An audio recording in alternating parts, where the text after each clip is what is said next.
शिव तेज को अपने अंग में ग्रहण कर लें, अन्यथा सब कुछ भस्मीभूत हो जाएगा। जो आज्ञा ब्रह्मदेव।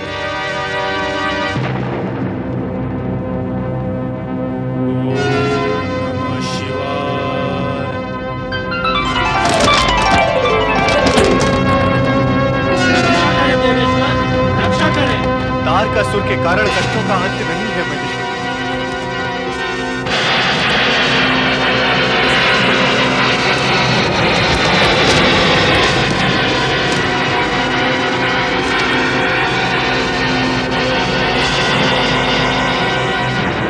धैर्यहीन, धर्महीन और बुद्धिहीन देवगण, तुमने असमय यहाँ आकर शिव और शिवा के महामिलन में बाधा डाली है।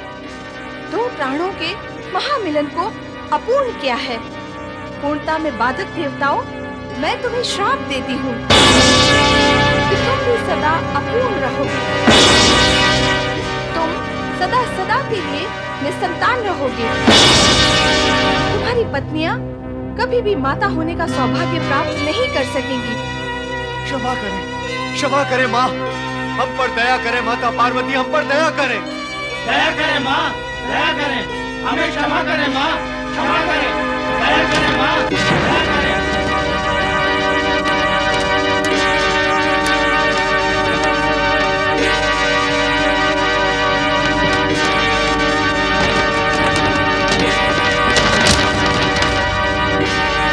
मैं आग से जल रहा हूँ ब्रह्मदेव।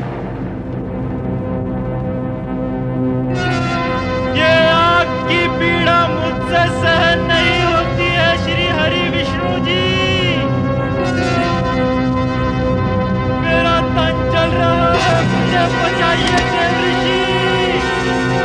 गंगा जी की शरण ले लो अग्निदेव, यही बुद्धिमानी है।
जल प्रवाह में बहता हुआ शिव का तेज पुंज तुम सबने धारण कर लिया है। अब इस पीड़ा और संकट का निवारण केवल शिव आराधना ही है। आओ तट पर बैठकर पंचाक्षरी मंत्र का जाप करें। शिव सदा मंगल ही करेंगे।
प्रकाश पुंज गंगा जल के प्रवाह से तट पर आ लगता है, जहां उसके प्रभाव से संपूर्ण वातावरण दिव्य हो उठता है। वेग से चलते पवन के चंचल स्पर्श से पत्ते लयबद्ध ध्वनि करने लगते हैं। तट पर ऋषि विश्वामित्र शिष्यों सहित यज्ञ कर रहे थे कि अकस्मात शिशु के रुदन की गूंज उन्हें सुनाई देती है।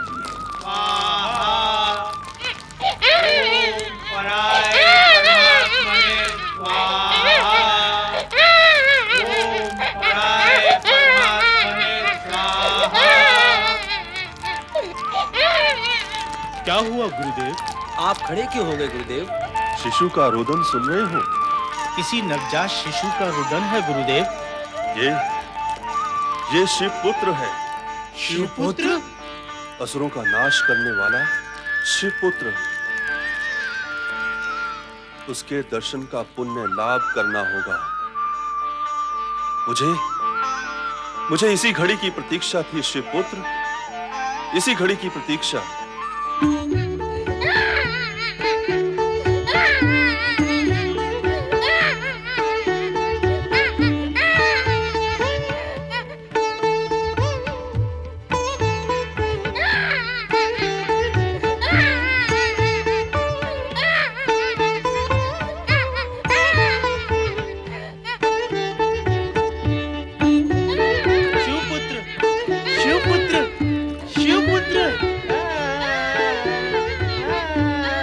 नमो नमः शिव पुत्र, नमो नमः। हे शिव तेज पुत्र, नमो नमः। महर्षि विश्वामित्र, सिकंद नाम शक्ति पुंज, नमो नमः। हे शिव पुत्र, शिव के तेज से उत्पन्न होने के कारण आप में वो सभी शक्तियां विद्यमान हैं जो भगवान शिव में है। तारकासुर जैसे अत्याचारी का संहार करने के लिए ही आप इस धरती पर प्रकट हुए हैं। हे शक्ति पुंज, कृपा कर मुझे वो ज्ञान एवं शक्ति प्रदान करें जिसके लिए मैं अनंत समय से प्रयत्नशील होने के उपरांत भी वंचित हूं।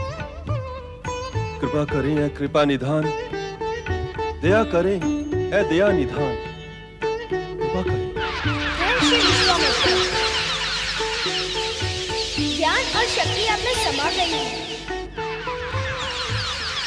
आप राजर्षि से महर्षि बन चुके हैं। अब मैं आपको ब्रह्म ऋषि बनने का वरदान देता हूँ। शिव कृपा से आपके हृदय में धर्म ज्ञान प्रकट होगा। आपका स्थान ब्रह्म ऋषि में श्रेष्ठ होगा।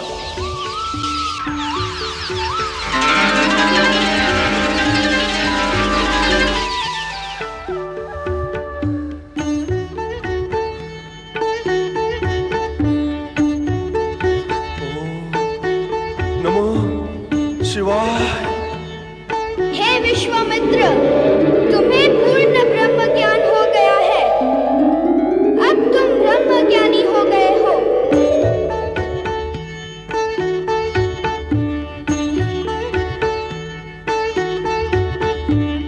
ओम नमो शिवाय। दुखी जन का रुदन दूर करने के लिए तो आप प्रकट हुए हैं और स्वयं रुदन कर रहे हैं।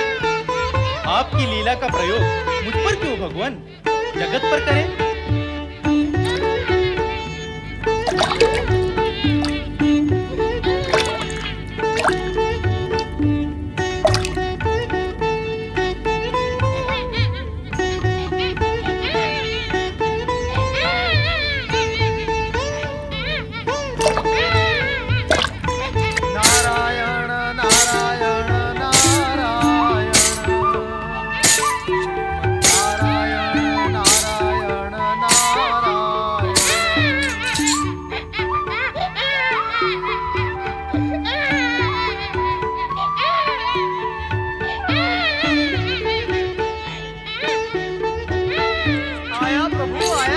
नारद, तुम्हें नीचे पृथ्वी की ओर नहीं और ऊपर आकाश की ओर जाना है। इस समय शिवपुत्र को तुम्हारी नहीं, नक्षत्र लोक में स्थित उन 6 माताओं की आवश्यकता है जो शिशु का पालन कर सके। 6 माताएं? हाँ, 6 कृतिकाएं जिनके द्वारा इस शिशु का जन्म हुआ है। प्रभाकृति, आभाकृति, तेजाकृति, भव्याकृति, शोभाकृति और सुकृति। तुम नक्षत्र लोक जाकर इन कृतिकाओं को इस शिशु के विषय में सूचित करो। यही शिव इच्छा है। शिव इच्छा अर्थात सदिच्छा, और नारद का तो कर्म ही है सदिच्छाओं की सूचनाएं देना। नारायण नारायण।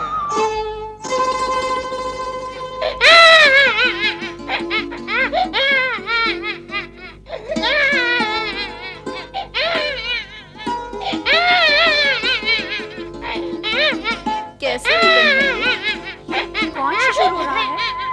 जो भी कोई है, इसने हमारे मन के मातृत्व को जागृत कर दिया है। हाँ, मुझे भी ऐसा ही लग रहा है। लग तो ऐसा ही रहा है जैसे कि अपना ही शिशु रो रहा है। जब हम सभी को ऐसा लग रहा है, तो हमें तुरंत शिशु की खोज करनी चाहिए। भव्याकृति, कुछ दिखाई दिया? नहीं। तेजाकृति, प्रभाकृति, शोभाकृति और आभाकृति, किसी को भी कुछ दिखाई नहीं दे रहा। नारायण नारायण। देवर्षि, आप और यहाँ, आप तो तीनों लोकों में भ्रमण करते हैं। आज नक्षत्र लोक में आना कैसे हुआ? नारद जिस लोक में भी जाता है, लोक कल्याण के लिए ही जाता है, और आज नक्षत्र लोक में भी इसलिए आया है कि आपने मातृत्व जागृत होने के कारण आप सभी की गोद भर देने का सुफल देना चाहता है। नारायण नारायण। ये आप क्या कह रहे हैं देवर्षि? मैं नहीं, उस शिशु का रुदन कह रहा है जो आपके मातृत्व के अभाव में व्याकुल है। अर्थात जिस शिशु का रुदन सुनकर हमारा मातृत्व जागृत हुआ है, आप सभी उसकी माताएं हैं। मातृ प्रेम अकारण तो उत्पन्न नहीं होता। आप सभी ने पिछले जन्म में दिव्य पुत्र की माताएं बनने का वरदान प्राप्त किया था। वो वरदान अब फलित हुआ है, और यही शिशु आपकी मातृ भावनाओं की पूर्ति करेगा। इसीलिए सखन वन के जल में रुदन द्वारा वो आप सभी को पुकार रहा है। परम पिता ब्रह्मा जी के वरदान अनुसार महाबली तारकासुर का वध इसी शिशु द्वारा होगा। दुष्ट तारकासुर की कुदृष्टि इस पर ना पड़े, इसीलिए कुमार अवस्था प्राप्त होने तक इसका लालन पालन यहाँ नक्षत्र लोक में आप सभी के द्वारा होगा। अर्थात हम सब उसकी माता हैं और वो हमारा पुत्र है। सत्य कहा आपने। यह पुत्र ऐसे सुख प्रदान करेगा अपनी माताओं को कि जन्म जन्मांतर तक उस सुख का स्मरण करके तुम सुखी होती ही रहोगी। देवर्षि, इतने समय से आप चर्चा ही कर रहे हैं।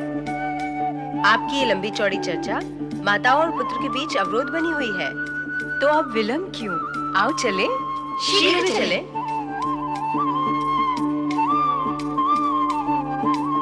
माता का हृदय कब और कैसे बनाया है प्रभु? क्या आपने मन की करुणा और माता के हृदय की ममता के मेल से बनाया है? देखा ना, पुत्र का नाम सुनते ही कैसी सबके सब भाग गई अपने पुत्र कार्तिकेय के पास।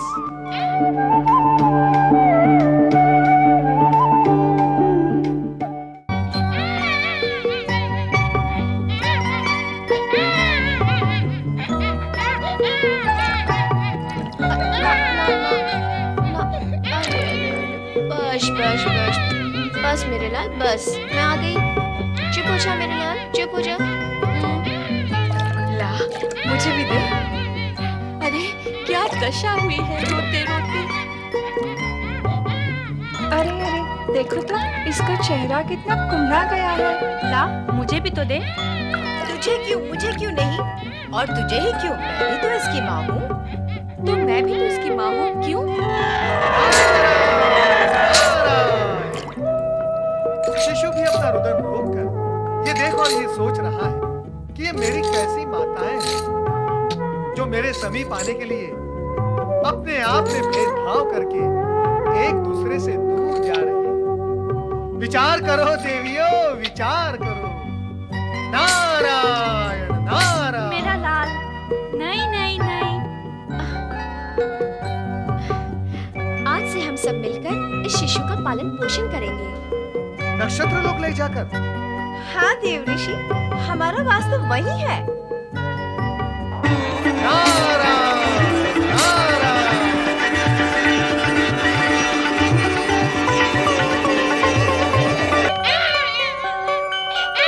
ला मुझे दे, इसे मैं चुप कराती हूँ। मुझसे चुप नहीं हुआ, तुझसे क्या होगा? तू क्या ज्यादा चतुर है चुप कराने में? ओफो, तुम्हारी विवाद करने से वो चुप नहीं होगा और अधिक रोएगा। लाओ मुझे दो। सुन लो इसकी बात। इसकी नहीं सुनेगी, उसकी नहीं सुनेगी, तो क्या शिशु का रोना ही सुनती रहेगी? ये क्या बात हुई? शिशु के हित के लिए विवाद हो रहा है और शिशु का ही अहित हो रहा है। बच 6 बच्चे हो तो एक माता उन्हें संभाल लेती है, पर यहाँ एक बच्चे को 6 माताएं नहीं संभाल पा रही हैं। हाँ, 6 बच्चे होते तो हम सभी बराबर प्यार कर सकती थी।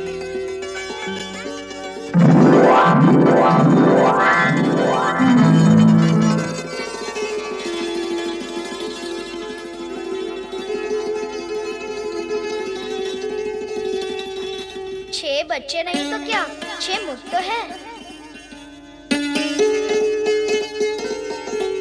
सखियों, हमारे इस पुत्र का नाम क्या है? कार्तिकेय। कार्तिकेय? आप सभी मेरी माताएं हैं, 6 माताएं। कृतिकाओं का पुत्र होने के कारण मैं कार्तिकेय हुआ।